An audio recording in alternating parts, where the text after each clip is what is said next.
which is in the cloud and mobility space. And before we get started, I just want to make sure I get through the formalities. So I would definitely like to thank Ashish and the entire Plugged-in team for inviting us here and giving us an opportunity to present. We are an 8-month-old startup, and we were actually targeting a launch in the end of December, first week of January. But given this event, we have actually kind of expedited a lot of the stuff, and as a result, we are doing like a soft launch today, and we are going to be giving out beta invites for the platform to the participants for of the event. But anyways, about what we do, we essentially provide a cloud-based backend platform for mobile and app developers. Okay. Now, why is this something that you would need? Typically, if you look at any kind of mobile app, whether it is Angry Birds or Foursquare or whatever, you would typically find that they would have two components. One is the front-end app, which actually works on the mobile phone, and then you would have a back-end system which actually takes care of all the heavyweight lifting in terms of delivery of content, storage of all the information that the mobile app is consuming, and stuff like that. And essentially, that is a portion of the whole mobile ecosystem that we really want to kind of take care of. Now, why is it that would be important? Is that let's just take a look at what is the situation when it comes to mobile apps. Okay, the first thing that you will notice is that building mobile apps is the pace of development is really fast. Most people who are building apps, they typically end up developing an app every couple of months. Okay, studies have shown that the average cost of building an app is in the range of upwards of $30,000. Okay, but if you look at the apps that are actually doing well, apps like Twitterific, apps like Instagram, these cost upwards of hundreds of thousands of dollars to actually develop. Okay, the companies that are actually building these apps, these are not rich companies. These are small and medium enterprises that really don't have the money to waste on an app that might not make it. Okay, apart from that, assuming that you've invested so much of money and time and effort in building this great app, if it's a consumer app, there's a high chance that the maximum shelf life that it will have on someone's mobile phone is essentially going to be 30 days. It's less than a month. Okay. So do you really think it makes sense for people to invest this much of time and money and effort in actually building an app that's going to be on someone's phone for less than 30 days and probably may not make any money? Okay. This essentially is the challenge that is facing a lot of the app developers today.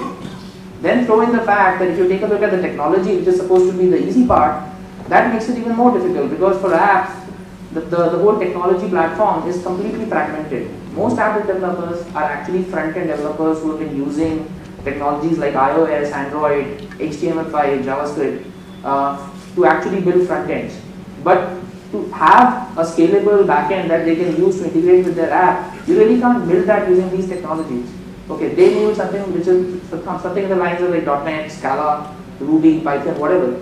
Okay, and they would have to know the nuances of cloud technology to be able to manage the kind of traffic that comes to mobile apps. Okay, the chances that you would find someone who actually is able to do all of this and then be able to build an app that will make it big, are very slim. So that is exactly where we come in. Okay, what we say is, so you are an app developer, you have an app in mind. All you have to do is essentially come to our platform, take an account, okay, create the model that your app needs to interact with. So if you are, let's say, Foursquare, you would have a model built around locations. Similarly, if you are a simple to-do app, you would have a model that is built around maintaining tasks. Draw it out on our platform. We have a very simple whiteboard-like interface, and we will take that drawing and we're going to convert it to a set of services and APIs that are ready to use within the first 5 minutes of you making that entire diagram. Okay. At that point of time, you have APIs, you have our SDKs, which are all open source, by the way, to actually integrate all that data and all the infrastructure into your app and get started on building the actual front end without having written a single line of code in any kind of server-side technology, without having to worry about any of the servers, any of the scalability issues. That is something that we would take care on your behalf. Okay, and better yet, to do all of this, you would not have spent a dime.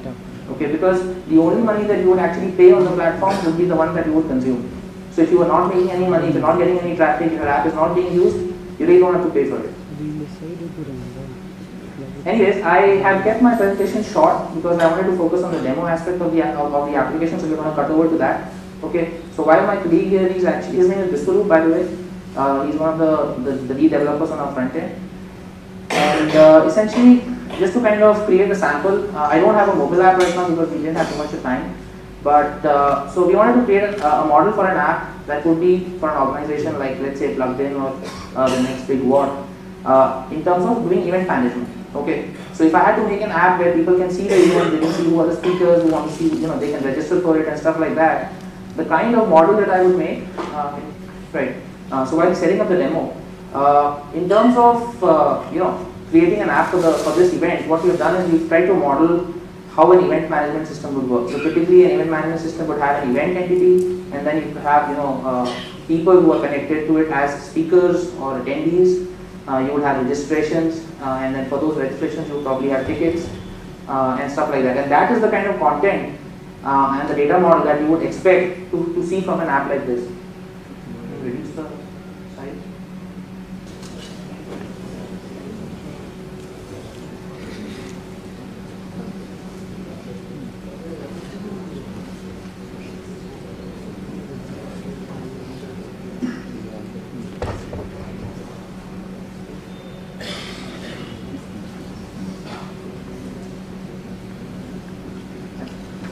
I think the projector resolution is a bit too low.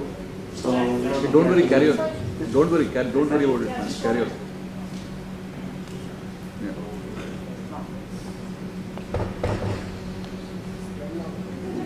Yeah, that's fine. So basically, I'm not going to be demoing the app right now because the resolution for the projector is too low, and you'll not be able to actually see a lot of the of the experience that you want to deliver. But that being said, if you are interested in what you've heard, then we are available here. We have a lot of the demos set up with us, and you can always catch up with us offline. But just to kind of move forward, if I go to the presentation, yeah. In terms of the feature offering, if you kind of sign up for the platform, this essentially is go back.